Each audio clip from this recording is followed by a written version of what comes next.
Lab Ratz, I'm coming for that ass. UBL. Ultimate Beat Battle League. UBL, we here with Diggity Dash. A matter of fact, I should say, current tournament champion, Diggity Dash. Oh, wait a minute. Okay. Got to bring that in the shot. So, we here, exclusive interview. I just want you to let the people know how long you've been producing and influences. I've been producing since 2006. It was after I got my degree from Full Sail, and it actually came about. One of my friends that was down there actually had put me on to FL Studio, which was a pretty cheap program to me at the time, but it grew to expand to something different now, which is my choice of weapons whenever it comes to music.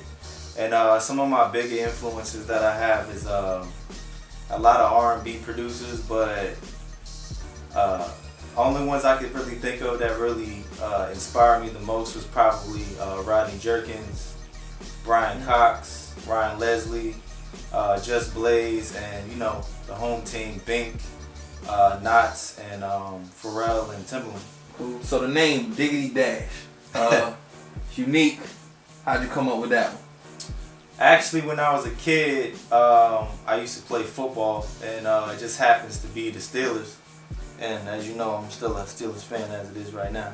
I actually had the number 36, and I was playing football, and everybody knew me as being fast, so the name Dash stuck with me. So over the years, I actually worked with Mark Williams, which a lot of people probably don't know is Mickey Fax. Mm-hmm. So along with my boy Reek, he always used to call me Diggity, or Double D, or Dash, whatever. On a track that I had a long time ago called You Can't Hide with Mickey Fax, before he was Mickey Fax, he was Renegade. He gave me a drop on a record, and he basically said Diggity Dash, so I kind of kept that name in sync with me doing music, and people put the face with the name now. Okay, so now you got a little bit of history in there too. Yeah, in case y'all absolutely didn't know about your Mickey Fax history, and there you go. Yeah. So, what turned you on to the UBL?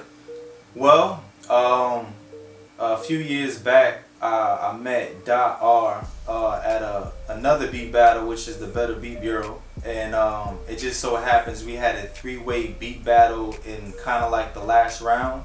And I guess in that moment in time, the UBL was kind of getting started, and after I beat Dot, nothing meant by that, but after I beat him, we kind of got connected, and me and him was very affiliated, and he put me on to the UBL, and I kind of wanted to get that aggressive mentality and battling out of my system before I start trying to make like actual records. So I got put onto the UBL, and then I finally got into March Madness and going slide. So and I won that jank.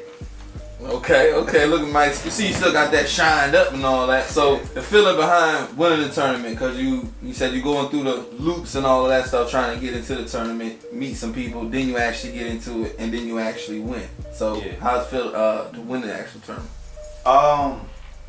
The experience through the tournament was amazing, especially the people behind it. Me being introduced to all different types of producers was basically inspiring for me, because there's a lot of secret weapons, I like to say, I wasn't really even expecting to see, like S-Class for one. First time I've ever seen him, and I was joking with my man Problem about it, like, yo, he's gonna be the one, when you look at him, you think that he can't come up with nothing, and then out of the blue he comes up with something. So when I actually heard him, it made me kind of wary of what to expect, because none of the producers I really knew except for a few of them. So I didn't really know what to expect. So in all actuality, getting up on stage, I was nervous. But after going through it, I felt a lot more confident in my music. So I kind of knew, like, if I don't take it home, I'll eventually take that shit home. So what was the toughest battle in the tournament?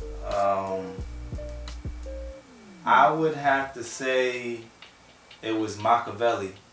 And the reason behind that is because not only is he growing, and he's way younger than me. He has the drive, and so when I heard his music, he's very, very musical. And to me, I feel producers that have the musical mentality and that drive, when they incorporate that in the battle, they have the transitions and change-ups and the ear to actually make the music sonically different than everybody else. So he stood out a lot. I was actually kind of nervous about that round. That was the third round too. Yeah. That was I don't know. I didn't know I got out of that one pretty good. That was a good run. So you're gonna be in the slap down for the grand championship. You're going against Lab Ratz. He's never lost a one-on-one. So does that kind of worry you a little bit, and how you expect to approach the champ? Well, you never learn unless you lose. So I'm gonna be his teacher on that day. So I just hope he's really prepared for what I got in store. I ain't gonna give out no samples or any snippets, but just be prepared. That's all I gotta say for that one. So being that if they don't know, you are in a production team. Yeah. Do y'all actually help each other out when it comes to preparing for the battle? As far as like actually putting in on the production side of things, there might be suggestions more than actually doing. So for instance, an example, I went against Sound Solutions in the 4th round, and we had a remix challenge, right, which basically you had to take a current record, make a beat behind it, play it, and the hottest remix wins. So what I reached out to my production team was on the engineer side of things, like, hey, how does it sound sonically? Does it hit hard? And basically their input kind of helped me out, because if they didn't like this shit, I mean, at the end of the day, you know, it's not going to be nothing real good to look at. But in that same token, I also had help with the bass line. So transitioning between that, change ups or anything like that, I wanted it to be entirely different than basically having a loop done in the background and just playing it for a beat battle. I wanted something to stand out and be different. So when you do in your battles, you want to make sure majority of it is yourself. Yes. Okay, because knowing that Lab Ratz is also a production team.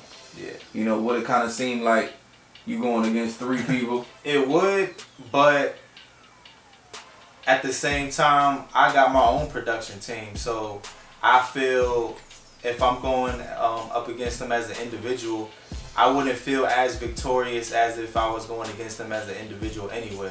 So a win to me would be a win, and so if I'm going for that crown, they know I'm coming for all 3 of them, whoever has it. So basically, if it's you and him, then it's you and him. If it's his team, it's you getting everybody. Yeah. Basically.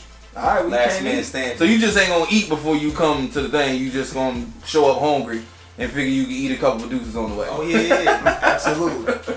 That works. So summer beatdown. You going in the slap down for the grand championship. What can we expect? Well, I don't want to reveal too much, but I know that he's got to be prepared to lose the crown, and if he's not prepared for that, then he's got another thing coming. Pretty much, you got to be confident in music. I'm pretty confident. Seems like it. You can slide that back over just to let them know why we sitting here in the first place. Oh, and I told him if I win, I get his bandana, so I'll be wrapping that joint around his tournament championship trophy at the same time. Well, everybody gonna have them staying tuned in because it's getting ready to go down. I'm excited. I wish it was tomorrow. But July 18th, summer beatdown is going crazy. Grand champion in the slap down. Let's see what happens. I got powder on my hands right now. I'm ready to get things popping. Cool. Okay, so before we get out of here, you know, shout your peoples out. Tell them where they can find you. Anything else you want the people to know? I just want to give a big shout out to T-Rific, Sensei, G-Man, .R, Rock Bottom, a whole team, Problem, Jimmy New, the whole G-Man staff, UBL. You can reach me at, basically look me up on Facebook, Diggity Dash. DIGGITY Dash, and then on Instagram, DIGGITY_dash, and then the rock bottom page is rock bottom LLC. And you can actually Google that and my name and you'll find something up there. But all that links into all my information on which you can find new updates on some people getting their ass slapped. There it is. July 18th is going down. UBL, we will be in the building. UBL. Ultimate Beat Battle League.